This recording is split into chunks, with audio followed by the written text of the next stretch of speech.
the Artie Lange Show. My next guest, old friend of the show, good man from CBS Sports, talking all sports, Brent Stover. Oh, What's up, buddy? I'm good. How are you doing? I'm doing good, man. You look fantastic. Thanks. Yeah. I'm trying to put off a vibe tonight. Classy. You know? Yeah, you really do. I mean, I like the, the hanky matches the tie, and Yeah. you look fantastic. I had to tape a show and it went late, but then it wasn't really that late, but I decided I would just leave it on. What show? You know?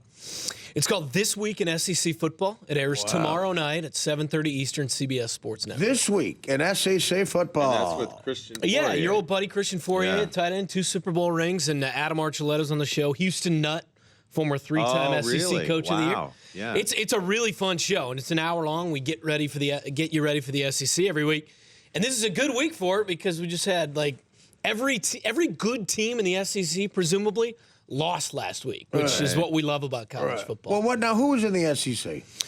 Well, I mean, I could just go through the teams the that good lost. teams. Yeah, LSU, Texas A&M, Florida, South Carolina, Georgia, all Alabama. lost. But Alabama Auburn. did not lose. Did not lose. Right. And Missouri, in the first BCS poll, is number 5, which is the biggest shocker in college football because they moved from the Big 12 to the SEC. Yeah.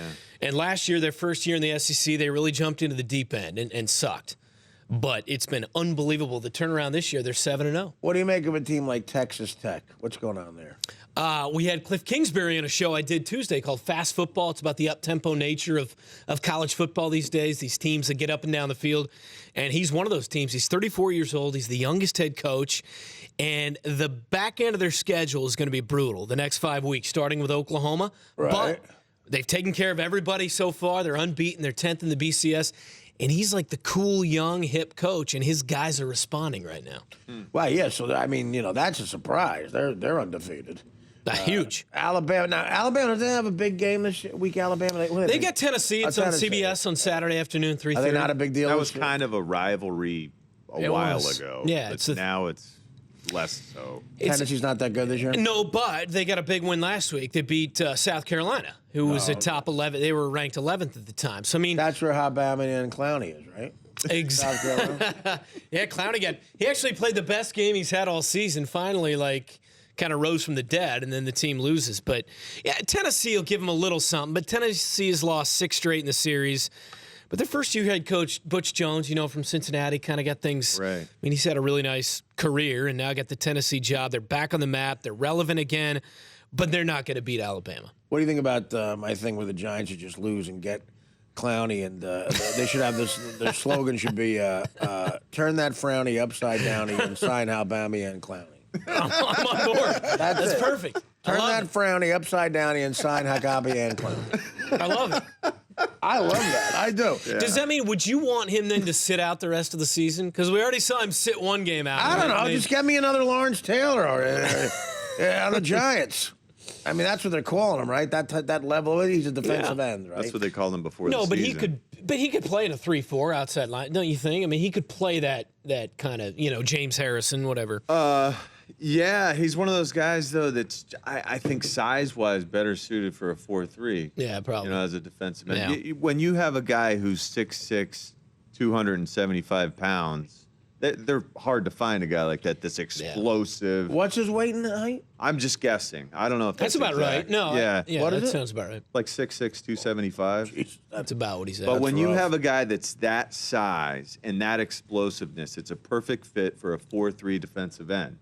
There aren't that many good ones out there. Right. You have a lot of teams running 3-4s now because you get your pass rush pressure from the outside linebackers out there who, easier to find guys, more variance in size, not as much responsibility as that defensive end, anchoring against the run and that sort of thing.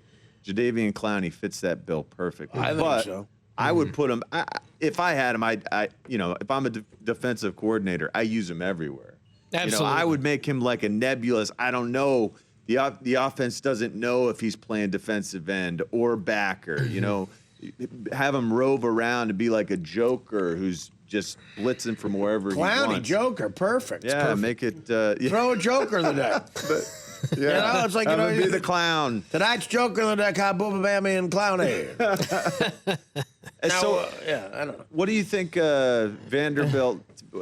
Vanderbilt's chances against A&M? A&M's defense is 6th worst Sixth worst in the entire out of FBS. 120. 120 Wow, people teams. don't talk about that a lot. They're terrible. Well, because, Manziel just overshadows everything, right? But not last week. Auburn stood tall in that final drive. They gave up a lot all day long to Johnny Manziel, but they stood up, and they benefited from a horse collar that wasn't called. A&M should have won the game. That's been overlooked, by the way. Of all the stuff going on in sports right now, I would argue, Artie and John, that horse collar that didn't get called in Texas A&M's, game-winning, second year in a row, Heisman-defining drive for Johnny Manziel. Yeah. It would have been first and goal from about the 6 or 7 yard line. Right. It doesn't get called, sets him up with like a 4th and 13. Yeah. That's sometimes I get shocked with. Do you think that's because so many people resent Johnny Manziel for being so good? The combination of him being so good, well, you're him one being of them. so privileged. You hate his guts. Maybe. You made comments here where I think we both if I were the resent Manziel him. family, I'd have you looked at. I think we both resent him for having so much. I don't like people who are good at stuff. He's great at stuff, and he's rich. I hate rich people. And he's going to be richer. If you're rich and good at something, I can't stand you. Right. That's you, Artie, right? I look up to the rich. I'm neither one. What? I look up to the wealthy. They're inspiration. Who put his mic on? Every wealthy person? Yeah, No, they're not. not evil wealthy. Not people who trying to inherit the accumulate money. wealth. No, Not but people who inherit the what money. about Bloomberg, though? I think he's a self-made guy. Yeah, Right, shut his mic off. Yeah. And then Boschetti coughs up a stupid substance. You're supposed to cough up food, not dumb thoughts. I heard he's under the weather. Is Boschetti He was under the weather? Well, we had a very. He's such a wuss bag. Nah. He gets under the weather, and then while he's sick, while he's trying to get better for the show, the twins, who he calls friends, turn on him last night and say, he's disgusting on Instagram. We defriended him. All you see is his big, disgusting face every 5 seconds. And I don't like that because I'm a pretty person, and I defriended him. So Mike comes in here all upset. Yeah. Oh, I'm not talking to anybody. I'm not going to talk to them. I hate them. And then on the air for 2 seconds, they give him the brainwash. And all of a sudden he's like, I love you guys. Let's hug. But you did get to hug He's him. easy. He's easy looking. I noticed that hug, too. And you should have seen the faces they made during the hug. It was like they were hugging a piece You of got manure. a double hug. It was like a three-way Well, hug. don't hate.